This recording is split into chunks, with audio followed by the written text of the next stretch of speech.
Hello friends, welcome to defence matrix. तो कुछ दिनों पहले जब हमने चाइना की विक्ट्री डे परेड की बात करी थी, तब हमने बताया था कि कैसे चाइना ने 2 अनमैन्ड एरियल व्हीकल्स को शोकेस किया है जो कि फाइटर साइज लगते हैं और एक फाइटर प्लेटफॉर्म की कैपेबिलिटी के साथ आएंगे। सुपरसोनिक भी हैं, इंटरनल वेपन कैरी भी करते हैं और प्रॉपर सेंसर से लैस भी नजर आ रही हैं। हमने उस समय बताया था CCA प्रोग्राम के बारे में, यानी कि कोलैबोरेटिव कॉम्बैट एयरक्राफ्ट के बारे में। हमने US के CCA प्रोग्राम को भी डिस्कस किया था, जिसके अंतर्गत जो प्लेटफॉर्म्स हैं ये फ्लाई कर रहे हैं, चाहे ये YFQ-42 हो और अभी फ्लाई करने वाला YFQ-44 हो, जिसे फ्यूरी भी कहा जाता है। तो फ्यूचर ऐसे ही प्लेटफॉर्म है जो कि शुरुआत में मैन्ड अनमैन्ड टीमिंग सिस्टम के तौर पर काम करेंगे और इनको जो इंस्ट्रक्शंस हैं मैन्ड प्लेटफॉर्म से आएंगे, पर फ्यूचर में ये पूरी तरीके से ऑटोनोमसली काम करने में सक्षम होंगे। तो ये रही बात US और चाइना की।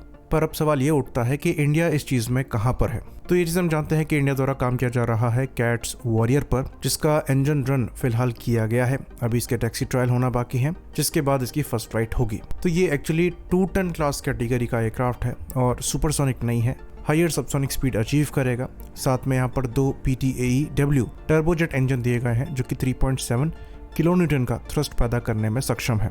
कॉम्बैट रेंज यहाँ पर 700 किलोमीटर की बताई जाती है और मैक्सिमम ये 9 किलोमीटर के एल्टीट्यूड तक जा सकता है।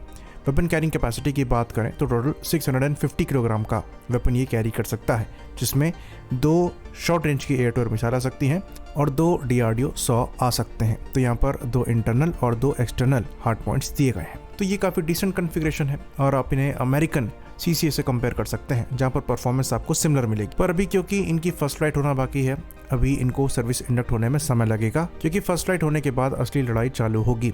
ये ऑटोनोमसली ऑपरेट करने में सक्षम होने चाहिए, इसलिए आपको इन्हें ट्रेन करना पड़ेगा ऐसे ऑपरेशंस के लिए, जो कि खुद समय लेगा।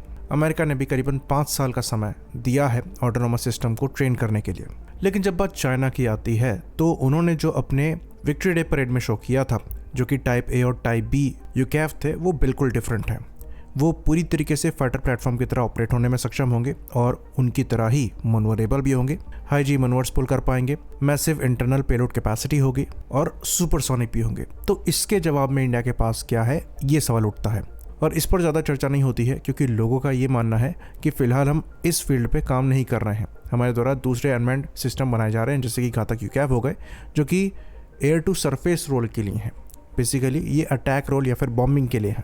ऐसे मल्टी रोल UCAV हम नहीं बना रहे हैं जो कि सुपरसोनिक जा सकें, साथ में long range air to air missile fire कर सकें, जैसे कि चाइनीज UCAV करेंगे। पर रियलिटी इससे अलग है।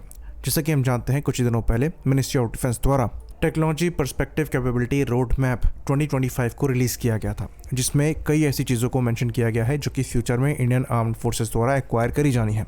और उसी में एक स्टेल्थ UCAV को भी मेंशन किया गया था, जिसकी रिक्वायरमेंट इंडियन एयरफोर्स के लिए 40 से 50 की बताई जा रही है और इंडियन आर्मी के लिए 90 से 100 की बताई जा रही है। तो उस UCAV में जो प्रेफर्ड टेक्नोलॉजी बताई जा रही है, ये सुपरसोनिक फ्लाइट और सुपर क्रूज कैपेबिलिटी की बताई जा रही है, और स्पेक्ट्रम में, यानी कि हर एल्टीट्यूड में, हर कंडीशन में। मनोरेबिलिटी काफ़ी ज़्यादा मांगी जा रही है, यानी कि ये इंस्टेंटेनियस हाई जी लोड को सस्टेन कर पाए लॉन्ग ड्यूरेशंस के लिए। साथ में यहाँ पर सेंसर्स भी एक फ्यूचरिस्टिक फाइटर प्लेटफॉर्म की तरह मांगे जा रहे हैं, जिसके अंतर्गत LPI AESA radar, electro optical sensor, infrared sensor और शॉर्ट वेवलेंथ इंफ्रारेड सेंसर की मांग करी जा रही है ऑफेंसिव और डिफेंसिव रोल के लिए। साथ में low latency secure encrypted satellite link की मांग करी जा रही है beyond line of site operations के लिए। बाकी डिफेंसिव इलेक्ट्रॉनिक वॉरफेयर कैपेबिलिटी भी यहाँ पर मांगी जा रही है और ये तक कहा जा रहा है कि ये autonomous air to air refuelling करने में भी सक्षम होना चाहिए। साथ में जो मैक्स सर्विस सीलिंग है, ये 15 किलोमीटर से कम की नहीं होनी चाहिए।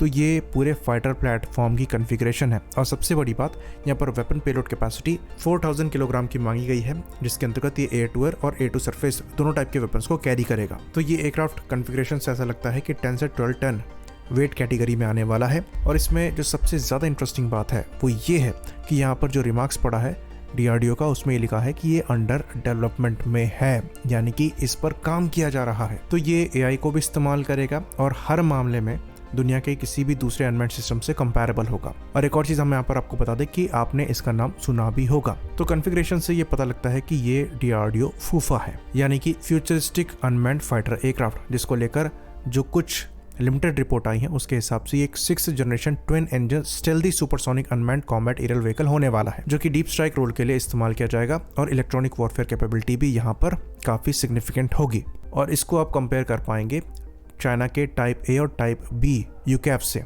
तो जो लिमिटेड इन्फॉर्मेशन है उसके हिसाब से इसकी फर्स्ट फ्लाइट 2030 तक टारगेट करी जा रही है। फिलहाल जो फ्लाइट कंट्रोल सॉफ्टवेयर है उस पर काम किया जा रहा है और इसमें एडा और HAL भी इन्वॉल्व हैं।